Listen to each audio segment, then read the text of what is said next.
Olá, alunos! Iniciando então uma nova aula. Nessa aula falaremos um pouquinho sobre a introdução à estatística. Meu nome é Rafael Nink de Carvalho e serei o seu professor nessa jornada.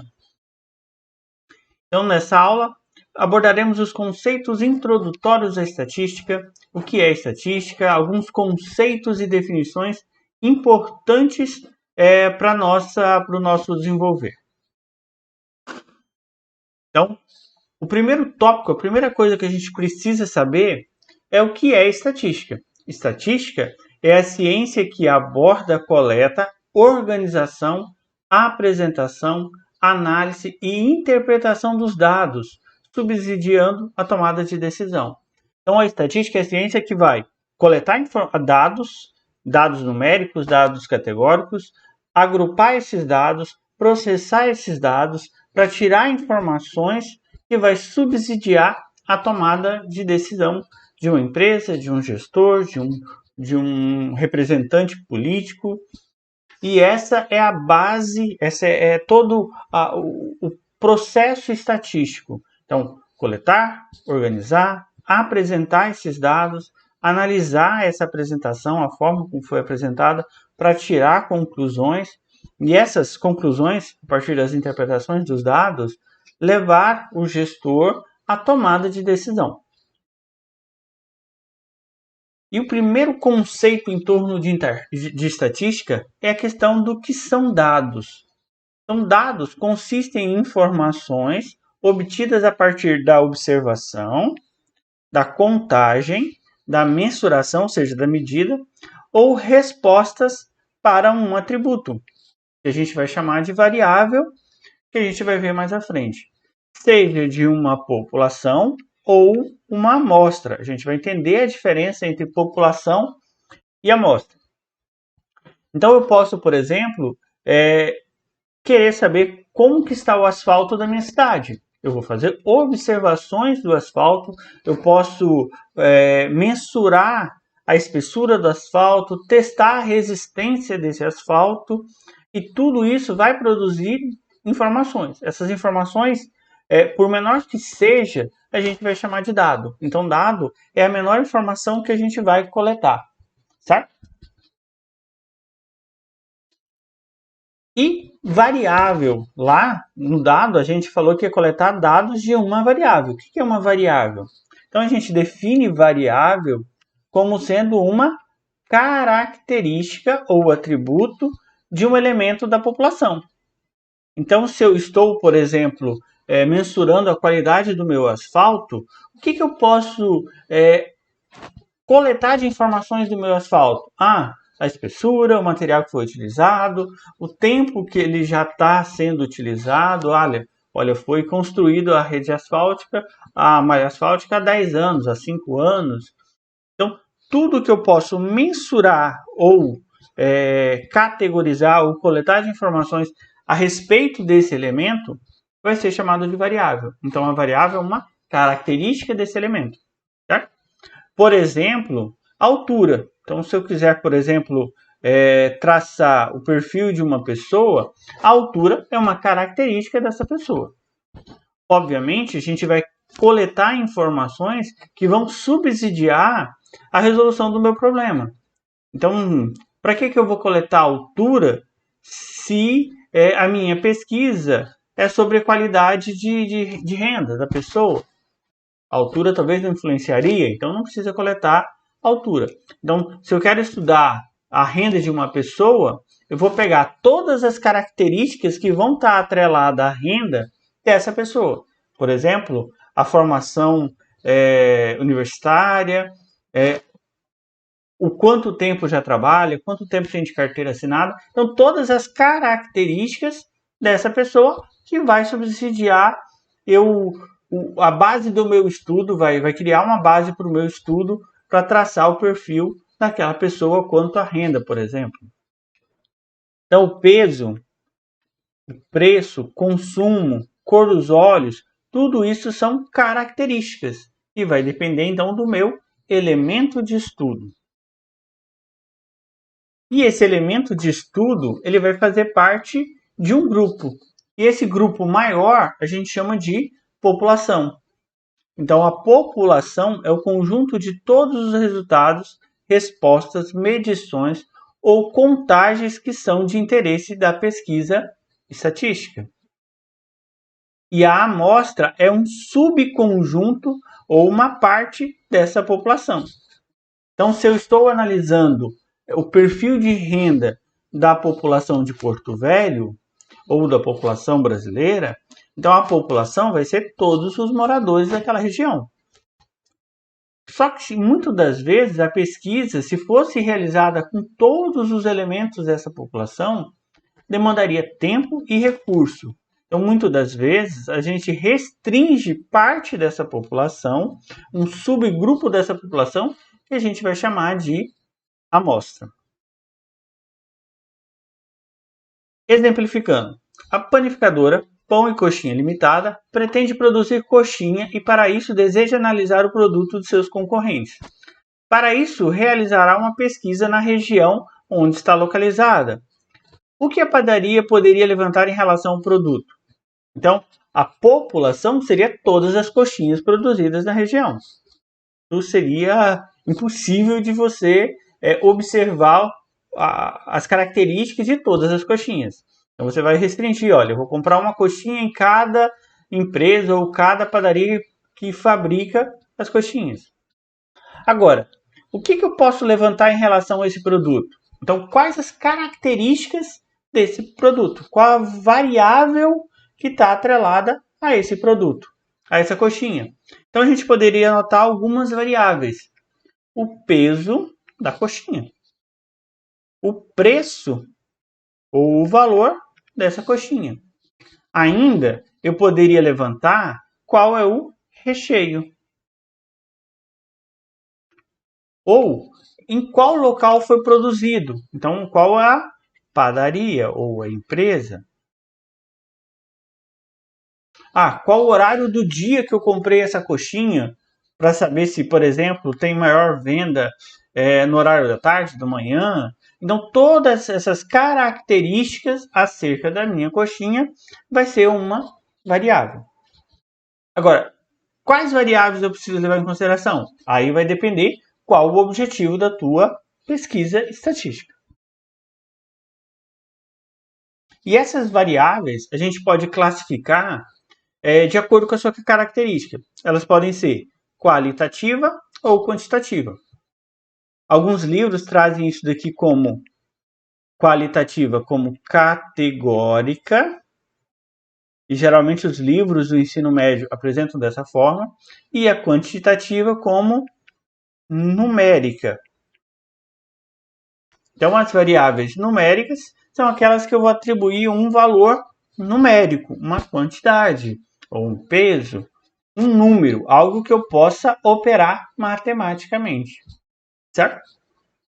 Já as categóricas vai ser as demais, aquilo que está atribuindo uma categoria ou uma classificação. Por exemplo, o recheio da minha coxinha não é quantidade, a não ser que eu estivesse mensurando a quantidade de recheio, mas o tipo do recheio eu vou responder, olha, de frango ou de carne. Então, a resposta para essa variável é que vai definir. Se eu falar, por exemplo, qual o preço dessa coxinha, já é uma variável quantitativa. E se eu comprar duas coxinhas, eu posso somar os dois preços. Certo? Então, se eu posso operar matematicamente, é uma variável numérica. Já as variáveis qualitativas ou categóricas, a gente ainda poderia definir ainda em duas subcategorias, como sendo nominal ou ordinal. As variáveis nominais, aquelas que a gente vai atribuir uma classificação a ela, enquanto que as ordinais, essa classificação, ela pode ser ordenada. Então, as respostas da primeira nominal não tem como estabelecer uma ordem, já a ordinal, sim. Por exemplo, quando a gente fala de qualitativa nominal, a gente pode estabelecer, por exemplo, o recheio da coxinha. Eu tenho lá frango ou carne. Não tem como estabelecer uma relação de ordem. Agora, se eu estivesse perguntando qual a tua formação acadêmica, aí você poderia me dizer, olha, eu tenho ensino fundamental, ensino médio, ensino superior, pós-graduação. Observe que essas respostas para essa variável formação acadêmica, a gente pode colocar em ordem. Primeiro você faz o ensino fundamental, para depois fazer o ensino médio, para depois fazer o ensino superior, e assim sucessivamente. Então, se eu consigo estabelecer uma ordem nas respostas, então eu digo que ela é qualitativa ordinal.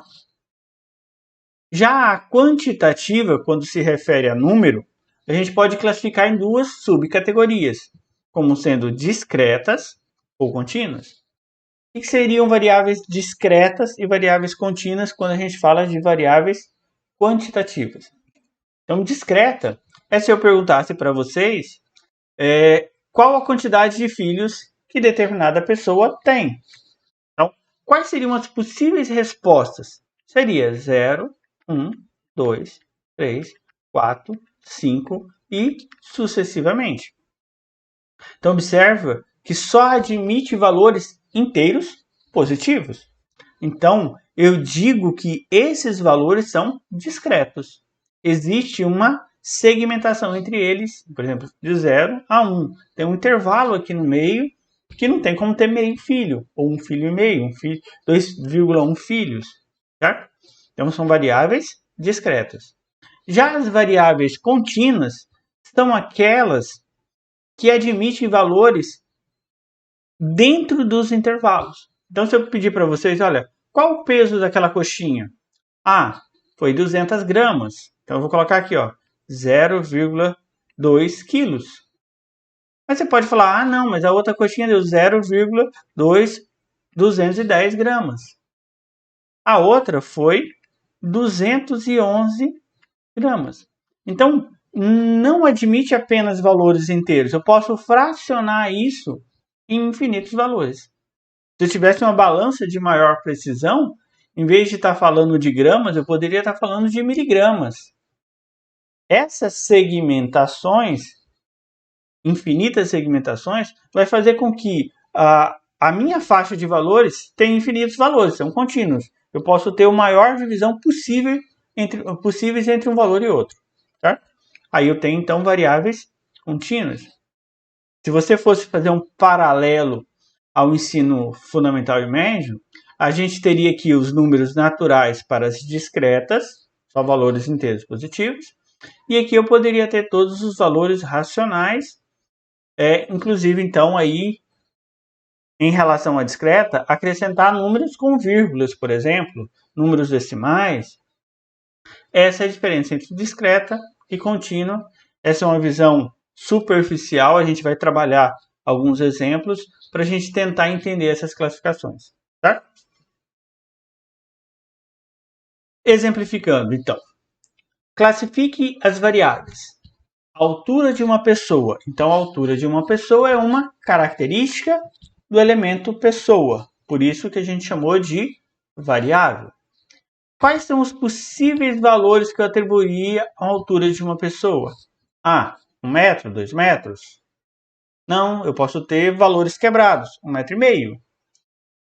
Ou ainda 1,52 m, 1,53 m. Então, todos os valores que eu consigo jogar para essas pessoas vai dar um leque muito grande. Então, é como se todos os valores estivessem um praticamente atrás do outro numa sequência muito próxima do ponto de vista numérico. Então, isso daqui é uma variável quantitativa, já que eu estou falando de número, e ela é contínua. Então, aqui eu tenho quantitativa contínua.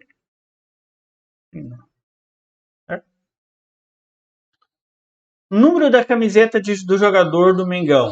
Você vai lá, o jogador tem. Quais são os possíveis números para a camiseta? 1, 2, 3, 4, 5, 6 e assim sucessivamente. Então é número, então vai ser uma variável quantitativa?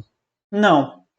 Nesse caso, apesar de eu atribuir números, eu não posso dizer que esses números representam quantidades. Porque eu não posso somar o jogador camisa 2 com o da camisa 3 se juntar da camisa 5. Não faz sentido. Não faz sentido somar número de camiseta. Certo? Então, nesse caso, eu poderia substituir o jogador A, jogador B, em vez de falar jogador 1 ou jogador 11 ou jogador 7. Então, o número da camisa do jogador não tem função numérica. É apenas para distinguir os jogadores. Se não tem função matemática, ela é meramente para classificar, ou seja, ela vai ser qualitativa. Faz sentido ordenar jogador a camiseta? Até poderia fazer sentido se fosse obrigatório o jogador que está mais atrás tivesse uma numeração menor do que está mais à frente ter uma numeração maior. Mas não faz sentido. Então ela vai ser qualitativa nominal, porque não faz sentido ordenar esses jogadores. Tá? Então, se eu perguntasse agora para vocês a cor dos olhos de determinados modelos. Então, é uma característica das modelos. Quais são as possíveis respostas para a cor dos olhos? Azuis, verdes, castanhos, preto. Então, observa que não é número. Então, já sei que ela não é quantitativa. Ela vai ser qualitativa. Existe uma relação de ordem entre olhos pretos e olhos azuis? Não. Então, ela vai ser qualitativa nominal também. CPF dos alunos é número? Faz sentido somar 2 CPFs? Não, então não tem função numérica. Então ela também vai ser, aqui ficou parecendo quantitativo, é qualitativo, tá? Eu coloquei,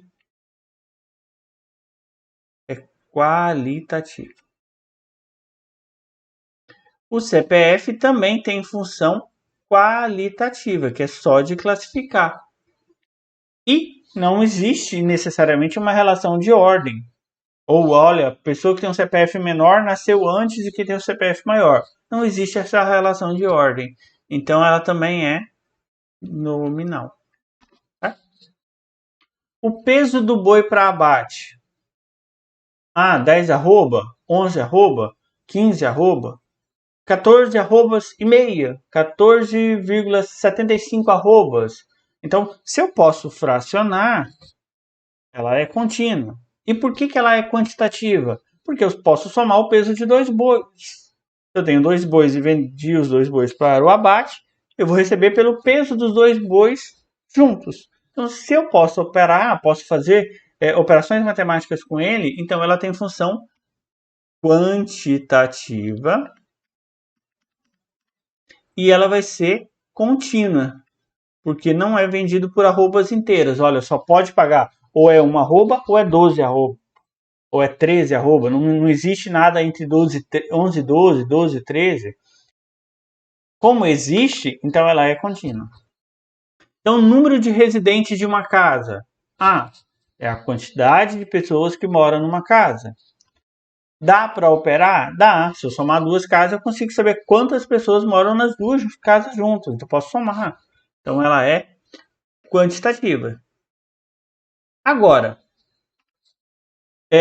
tem como ter 2 moradores e meio? Não. Eu só tenho 0 morador, 2 moradores, 3 moradores e assim sucessivamente. Só admite valores inteiros. Existe uma lacuna entre 1 e 2 que não tem como ter nada no meio. Então ela é discreta. Espécies de animais de uma determinada região. Não faz sentido somar. Então ela é qualitativa. Existe uma relação de ordem entre os animais? Não. Então ela é nominal. A escolaridade. Então tem ensino fundamental, tem ensino superior. Então ela é qualitativa, era para classificar. Qualitativa. Existe uma relação de ordem? Sim. Quais são as respostas para a escolaridade? Ensino fundamental, ensino médio, ensino superior, pós-graduação, mestrado, doutorado, etc. Então existe uma ordem. Quem fez mestrado estudou mais do que quem fez só graduação, que estudou mais do que só fez ensino fundamental. Então existe uma relação de ordem. Então aqui vai ser ordinal. Tempo de espera na fila de banco.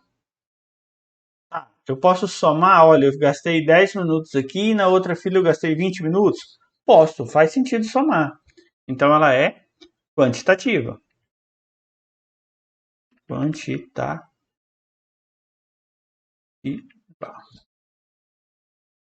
Agora, eu só posso ficar 10 minutos, 11 minutos, ou eu posso ficar 10 minutos e 30 segundos, 10 minutos e 32 segundos. Então, existe uma divisão praticamente infinita dentro desse intervalo. Não existe pontos específicos, 10, 11, 12, 13 e assim sucessivamente. Eu posso subdividir esse intervalo de tempo em quantas partes for necessário. Então, ela vai ser contínua. Certo? Então, esses são alguns exemplos de classificação de variáveis. Essas informações vão depender qual o meu objeto de estudo, o meu objetivo com a minha pesquisa, para eu saber quais características que eu analisaria do meu elemento. Tá?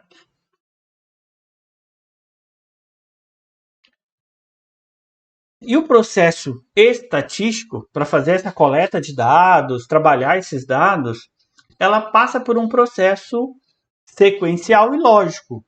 Então, a primeira coisa que a gente faz quando vai aplicar estatística é tentar definir o meu problema. Por que eu estou fazendo essa pesquisa? Por que eu vou coletar dados? Então, eu preciso definir o problema. Olha, há um número maior de surto de dengue no bairro tal. Vamos tentar estudar por quê? Ou a turma do 8º ano teve altas taxas de aprovação. Por quê? Vamos tentar estudar? Vamos tentar traçar as características? Olha, em determinado bairro aumentou a criminalidade. Vamos tentar descobrir o motivo, o porquê, como que a gente pode intervir? Determinado bairro apontou que tem problemas de chuva, está alagando. Então, vamos tentar estudar o problema, verificar o que está causando o problema. A minha empresa começou a ter resultados negativos. Então, vamos tentar estudar para descobrir qual o problema, por que minha empresa está tendo esse déficit financeiro.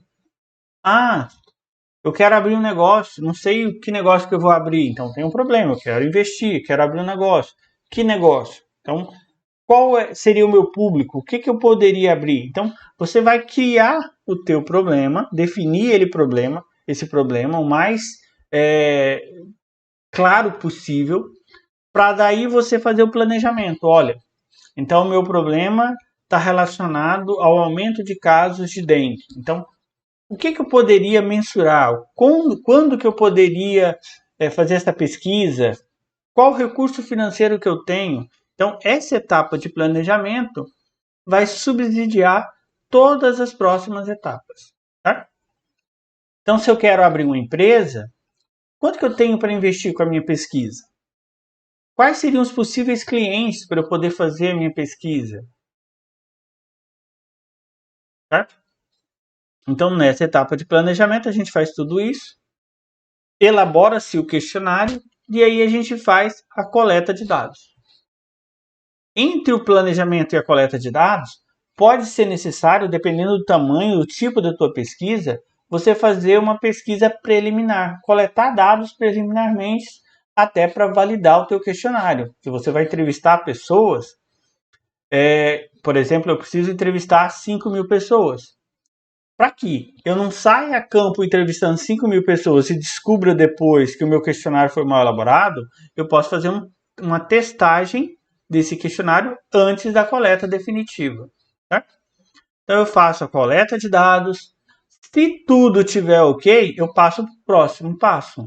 Então eu só posso pular para o próximo passo, dar sequência para o próximo passo, se já tiver definido de forma correta o problema. Porque se eu definir de forma errada, o planejamento vai sair errado e, subsequentemente, todos os passos vão sair errado. Se eu planejar de forma incorreta, provavelmente eu vou ter que refazer o questionário, fazer nova coleta de dados. Então, eu preciso me atentar a todas essas etapas. Certo? Fiz a coleta de dados, eu vou apurar, vou fazer o tratamento estatístico em cima desses dados. E vou fazer a análise e a interpretação. Toda a mensuração estatística a gente vai ver mais à frente. E no final eu vou apresentar esses dados através de, principalmente, tabelas e gráficos, que também veremos ao decorrer das próximas aulas. Tá? Então observa que a estatística, por ser uma ciência, ela define o seu método em processos que precisam ser seguidos para que o resultado seja válido. Tá? E a estatística, a gente pode definir de duas formas distintas, dividir em duas formas distintas. A estatística descritiva, quando a gente coleta dados relacionados a uma população e a gente vai traçar, a gente vai descrever essa população. Olha, a renda média do brasileiro é de R$500 ou de R$1.000. Essa descrição vai ser a análise dos dados coletados dessa população. Enquanto que a estatística inferencial ou a inferência estatística, a gente, a partir de uma amostra, a gente vai extrapolar os resultados e vai dizer que esses resultados valem para a população. E a estatística, quanto maior for essa amostra, mais preciso vai ser. Certo? Mas lembrando, quando a gente faz uma pesquisa amostral a partir de uma amostra, você vai traçar a característica daquele grupo restrito. Então, quando você fala que vale para o maior, você pode gerar erros aproximados. Tá? Por isso que quando há uma pesquisa eleitoral, devidamente justificado pelo custo, não se faz a pesquisa com toda a população. Então, quando é apresentados os dados, é dito, olha, pode haver um erro de até 2%, com uma margem de confiança de 95%. Ou seja, tem 95% de chance de ter só aqueles 2 erros percentuais na tua pesquisa. Pode haver um erro maior? Pode. Por quê? Porque o retrato que você tem é de um grupo pequeno. Você está extrapolando, dizendo que vai valer para todos. Mas aquilo é um retrato e se eu fizer a mesma pesquisa com a mesma quantidade de pessoas, o resultado pode ser diferente, porque eu estou pegando um extrato dessa população, um subconjunto, uma amostra distinta do outro grupo que está fazendo a pesquisa. Então, por isso que, em muitas situações, pesquisas eleitorais diferem de órgãos para órgão. A empresa tal fez a coleta de dados, a empresa tal fez a outra coleta, os resultados podem ser divergentes, porque a gente está tratando de subconjuntos distintos. Tá? Então, como que eu vou determinar quantas pessoas ou quantos objetos eu poderia testar? Então, imagine que eu estou fazendo uma pesquisa eleitoral. Quantas pessoas eu preciso pesquisar para que eu tenha um erro aproximado menor? Ou se eu tiver, por exemplo, na fabricação de parafusos, quantos parafusos eu tenho que testar, mensurar, medir, calcular a resistência para garantir que a produção está de acordo com os padrões estabelecidos? Então, a estatística também responde isso. E uma tabela apresentada pelo Sebrae, mostra, a partir de uma população, quantos elementos precisam ser testados. Certo? E quando a gente fala de população, não necessariamente a gente está falando de pessoas. O exemplo do parafuso, seria a população do meu estudo. Como eu estou no exemplo da coxinha, a coxinha seria os elementos da minha população. Então, se a minha população tiver 100 pessoas ou 100 elementos com características distintas, para ter um erro de 3%, eu precisaria entrevistar 92 elementos, ou coletar informações de 92 elementos. Se eu quisesse ter um erro de 5%, Então, aqui em cima, mostra o erro que eu quero ter. 3%, 5%, 10%. Então, quanto mais restrita for a tua pesquisa, olha, eu quero garantir um erro menor. Eu preciso ampliar o tamanho da minha amostra. Certo? Além disso, se essa população tiver características semelhantes, eu posso entrevistar menos pessoas. Se tiver características distintas, eu preciso aumentar o tamanho da população. Então, esses 50-50, quer dizer, a população apresenta características distintas. E aqui, características próximas. Então, para evitar, se eu não sei se são distintas, características distintas ou não, você tende a entrevistar o grupo maior de elementos, coletar informações do grupo maior de elementos, certo?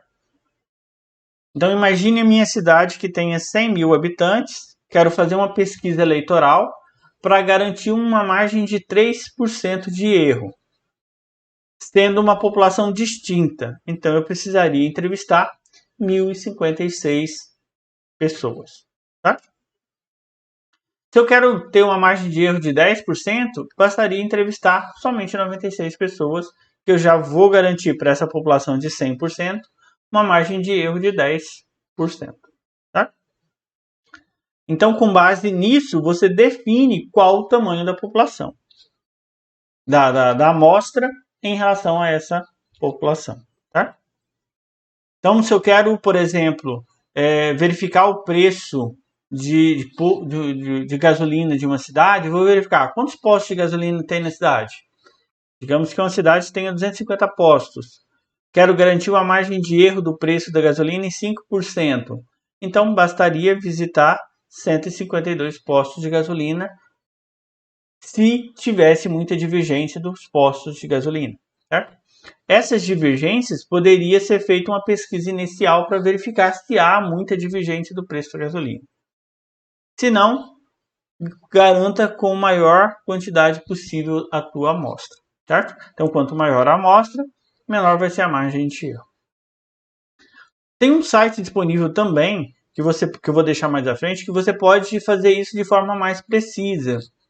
Por exemplo, se tiver 200 mil habitantes, 500 mil habitantes, que não tem naquela tabela, certo? Então, imagine, olha, uma população de 26 mil habitantes, qual o tamanho da amostra para garantir uma margem de erro de mais ou menos 3%? Então, vamos lá. 26 mil habitantes é a minha população, ou seja, são todos os moradores dessa cidade. Se eu quero restringir e pegar um grupo menor, quanto que eu teria que pegar para garantir um erro de 23%? Tá? Então, vamos voltar para a nossa tabela. Vou marcar de vermelho. Tenho 26 mil habitantes. Então, vai se encaixar entre 25 e 50. Como eu quero garantir o menor erro possível, vou pegar a população maior, pela minha tabela. Como eu não sei se tem características distintas ou não, eu vou pegar 1.045, já que eu quero garantir um erro de mais ou menos 3%. Certo? Então, em uma população de 26 mil habitantes, a minha amostra, para garantir que eu vou ter um erro de mais ou menos 3%, vai ser de 1.045 pessoas ou habitantes a serem entrevistados, tá? 1.045 é o número que a gente achou na nossa tabela, tá?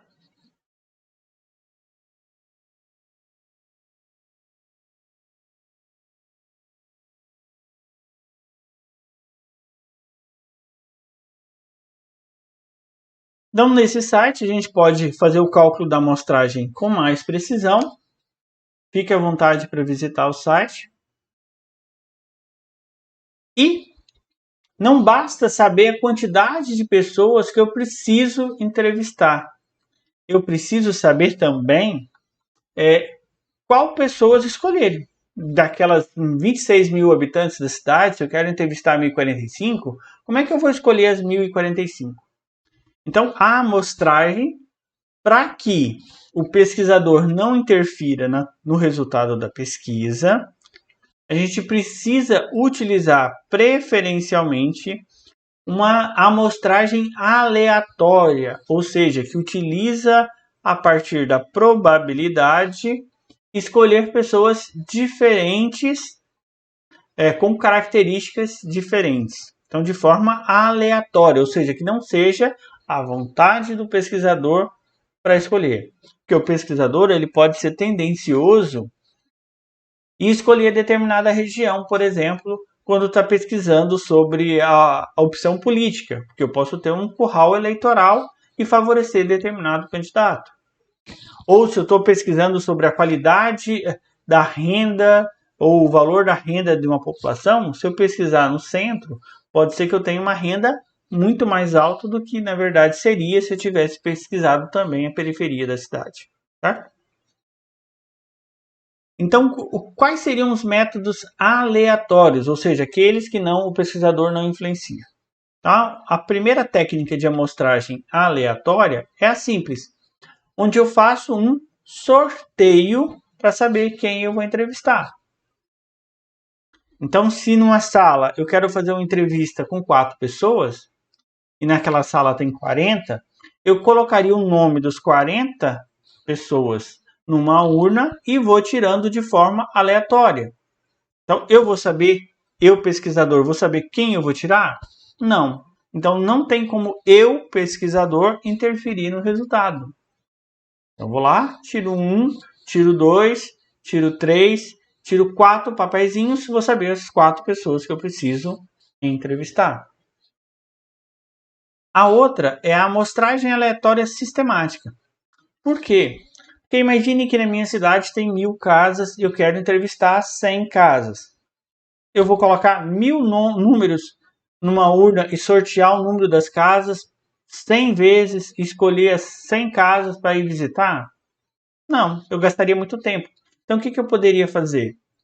Se eu tenho aí 1000 casas numa rua, por exemplo, o que eu faria? Eu pegaria, dividiria isso em etapas. Olha, então se eu quero entrevistar 100 casas, eu divido em 10 e aí eu sorteio, olha, eu vou da primeira à 10ª casa. Qual que eu vou escolher? Eu vou escolher a casa 5.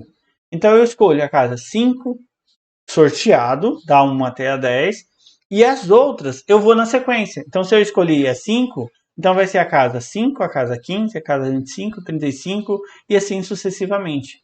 Então eu faço o sorteio para o inicial, ponto de início, e os outros vão seguir uma sequência lógica a partir até chegar na última para tentar responder então a quantidade, atender a quantidade da amostragem que eu preciso, certo? Então o pesquisador não vai influenciar porque a primeira foi sorteada de forma aleatória e as outras foi com base na primeira. Na produção de um parafuso, por exemplo, eu poderia sortear e pegar, olha, o 10º parafuso de cada lote. Então eu não preciso sortear, olha, do primeiro lote vai ser o 10º, do segundo eu vou sortear para saber qual vai ser e assim sucessivamente. Certo? A estratificada, onde eu faço por estratos, por características. Então, se eu estou pesquisando a renda, será que tem diferença entre renda entre homens e mulheres? Infelizmente, no Brasil, sim. Então, se eu tenho mais mulheres, o correto seria entrevistar mais mulheres do que homens. Então, eu sigo proporcionalmente a uma característica. Se a gente, por exemplo, sabe que a escolaridade influencia na renda, então eu tenho que garantir que, se a maior população daquele país for analfabeta ou semi-analfabeta, que a maior parte entrevistada seja de pessoas analfabetas ou semi-analfabetas. Se a menor parte tem uma escolaridade altíssima, eu vou pegar, então a menor parte da amostra vai ser composta por pessoas que têm uma escolaridade altíssima. Certo?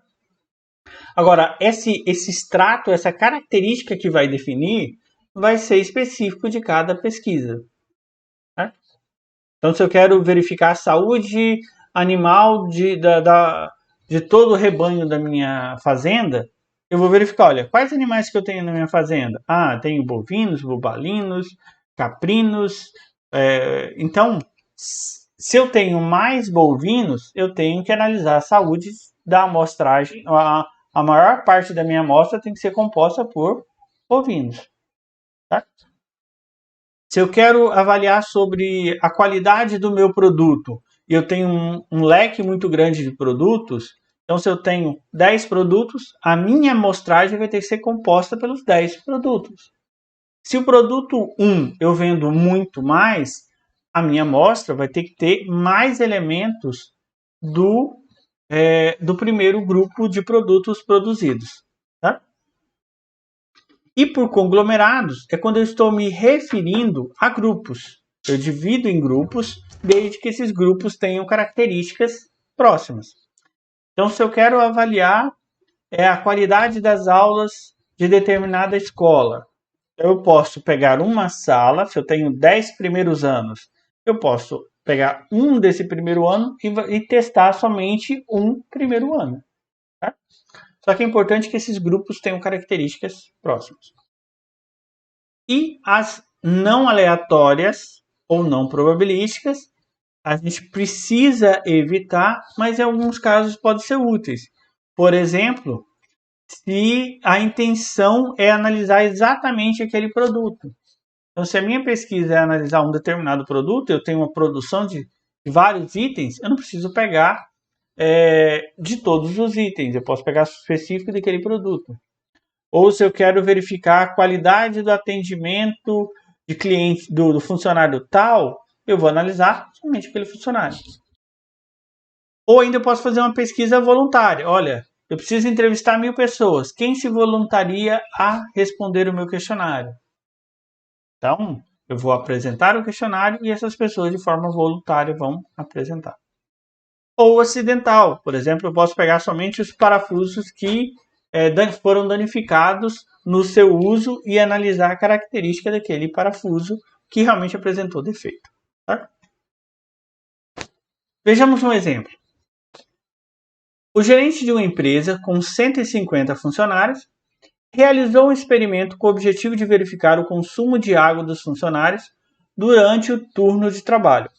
Foram selecionados aleatoriamente 50 funcionários e mensurado a quantidade de litros de água consumida por cada um no período de 30 dias. Sabe-se também que cada funcionário teve a mesma probabilidade de ser incluído na seleção, ou seja, não foi escolhido a dedo pelo gerente, foi sorteado. Certo? Com base nessas informações, relacione a segunda coluna de acordo com a primeira. Então vamos lá. Quantidade de funcionários da empresa. É uma variável contínua? Não. Não tem como ter um funcionário e meio. Lembra? Variável contínua é aquela que aceita números decimais. É amostra? Não. Eu não entrevistei todos os funcionários da empresa e esses funcionários da empresa estão no grupo maior, olha, de todas as empresas. A técnica de amostragem foi aleatória simples, mas não é sobre a quantidade total de funcionários da empresa. Ou seja, vai ser a minha população. Então, todos os funcionários dessa empresa representam a minha população. E o consumo de litros de água por funcionário é o que a gente está mensurando, é a característica, é a variável, o variável consumo.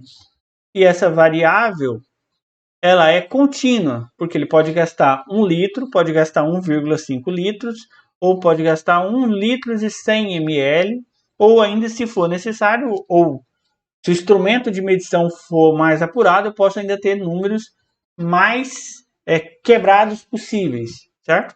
Então, a quantidade de água é uma característica, ou seja, uma variável contínua.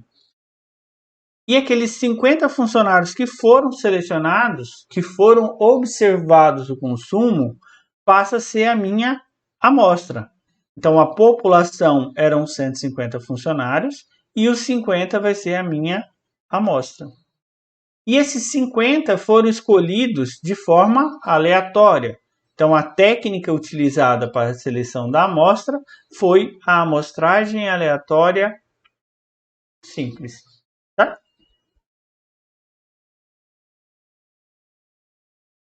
Outro exemplo.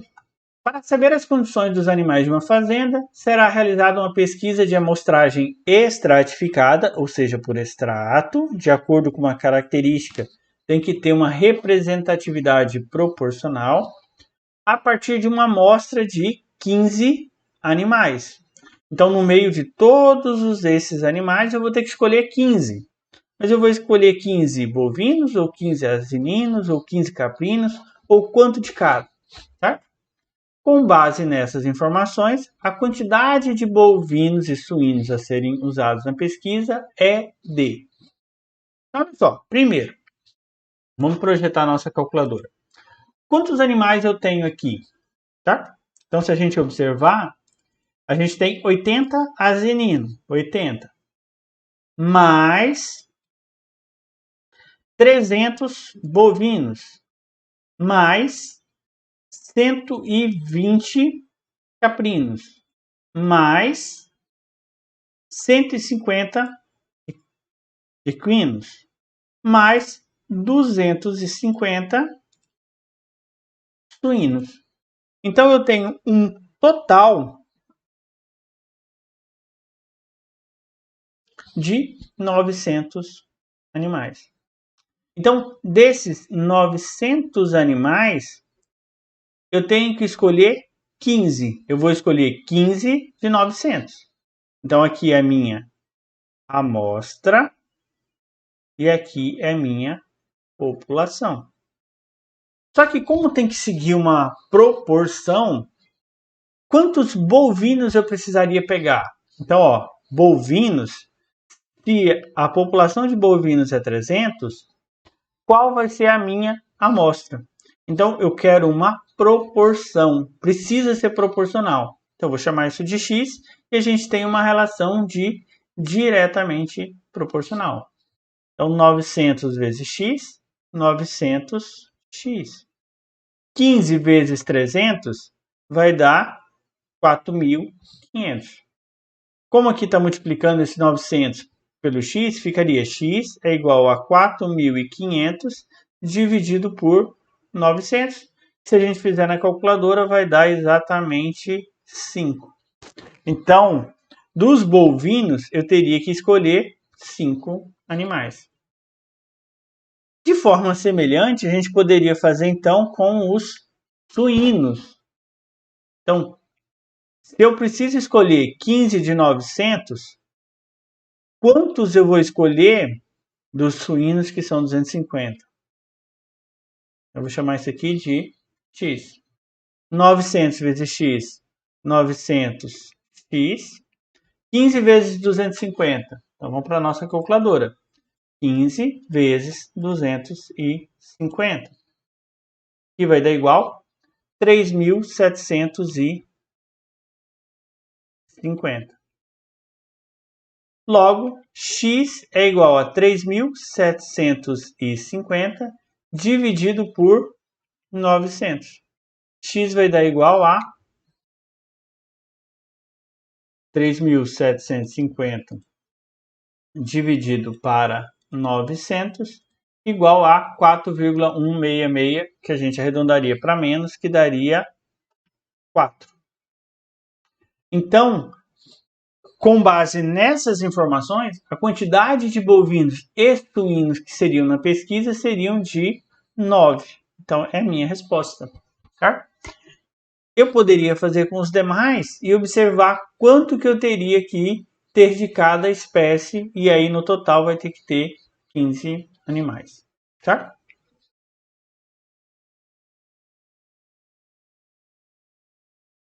E aí ficam nossas referências pelo conteúdo dessa aula. É só isso, a gente definiu então vários conceitos base.